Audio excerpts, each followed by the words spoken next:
Landlords are starting to feel pressure as Toronto rental rates are projected to drop, right? I'm going through a lot of data and this is my annual, pre-rental season update. And I think rental rates are going to be coming down as we go into the spring and summer season.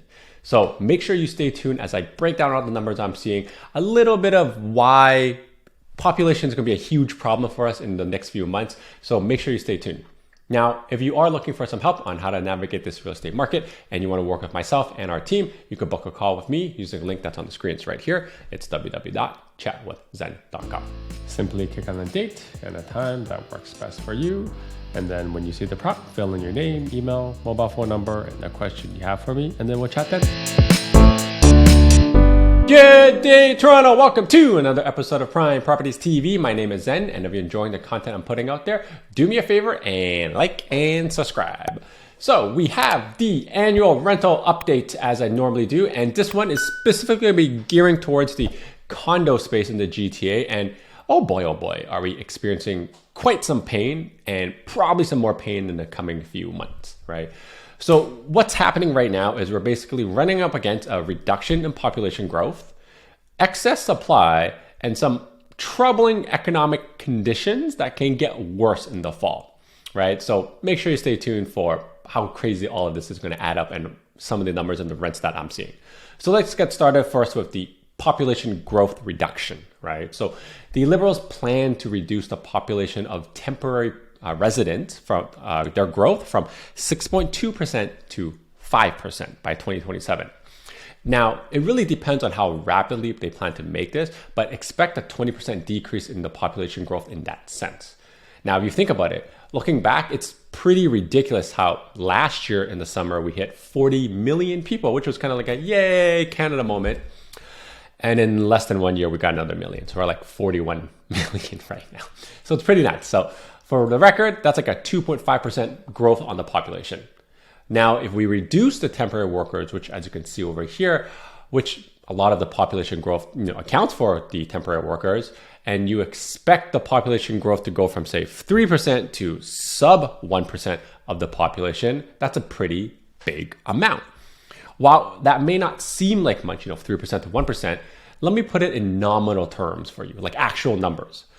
1% of the population is 400,000 people. 3% of the population is 1.2 million people. That's what we got last year. So for us to go back to the 1%, it would be the equivalent of our permanent population growth, which is around 400,000 to 500,000 people. That's a pretty big drop off.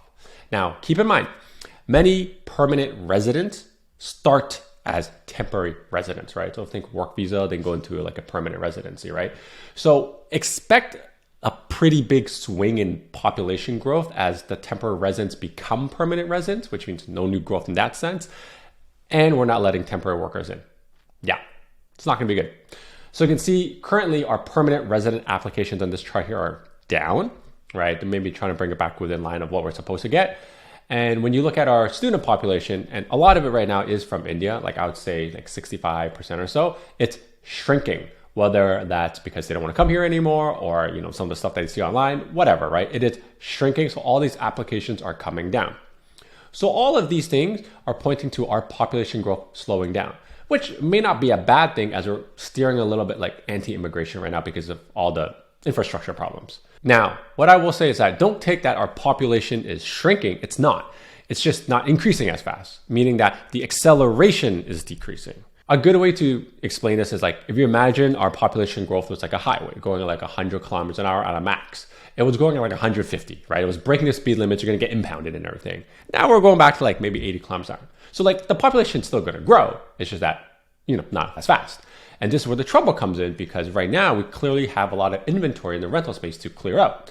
You can see over here that in the past months, we've had a 10-year high in active listings in the rental space. Meaning, if you're a tenant, you have so many options that you've never seen before in the last 10 years, even during the pandemic, right? When everyone was leaving the condo space.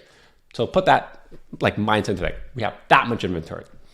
The other problem we have is there are a lot of pre-construction condos occupying and closing right now, meaning they're ready for, to live in, and most people aren't assigning them for profit, so people are trying to close.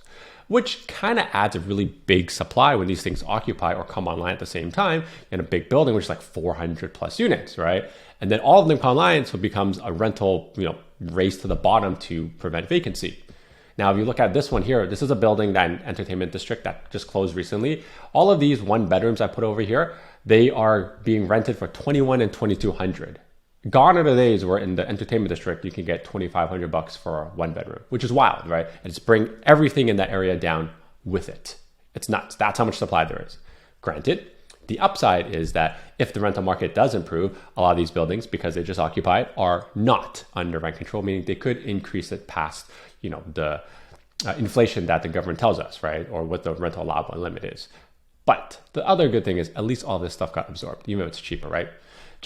Just like keep in mind that this is like more than 10% below what the market rent was before. So same thing over here in like a East downtown condo, did the exact same thing. A lot of the units got absorbed, but brought down the prices like crazy.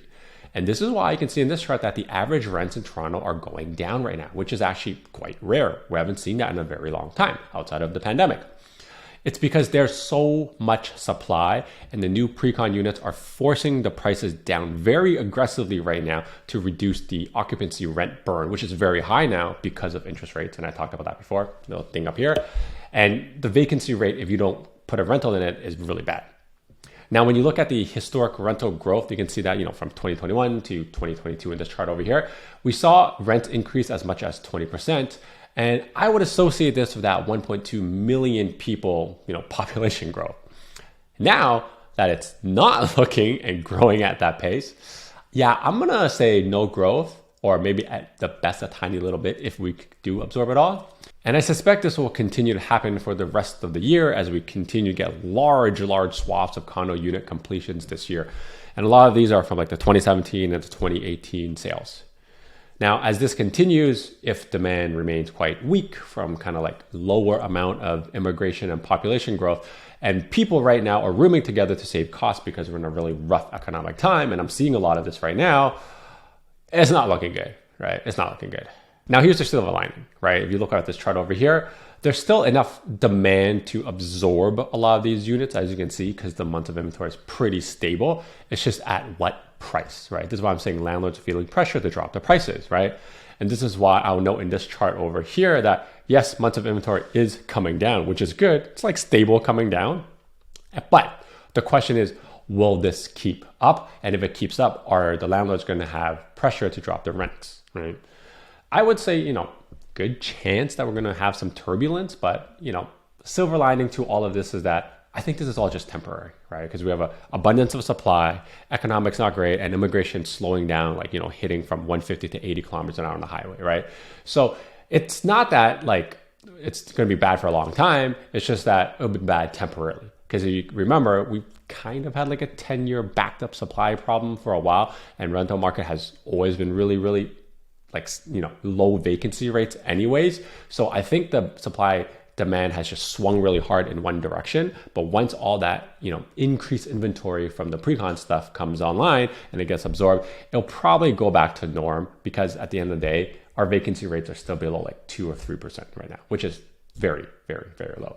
I just wouldn't expect massive rent growth for this year or maybe even next. And what I'm advising our clients right now is to not increase rents, to, get into the tenant's head that they should start looking elsewhere because they'll probably find a better deal if they're market rent from like a year ago. The vacancy just isn't worth it, let alone paying for a new tenant, right? Furthermore, if you do have a rental unit coming to the market soon, like if you're a pre-con buyer, vacancy right now, especially in the pre-con space because of occupancy, is so expensive that you should drop your rent ASAP and get it rented as quick as possible. Yeah, that's just unfortunately what it is.